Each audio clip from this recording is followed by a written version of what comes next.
بابا منو چه جان میدیم تنگ بابا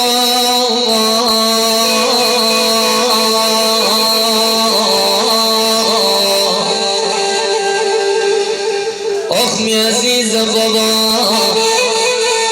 الان 3 روزه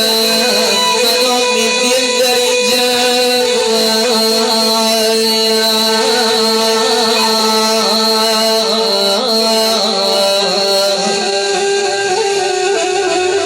آخ بابا جان جیمت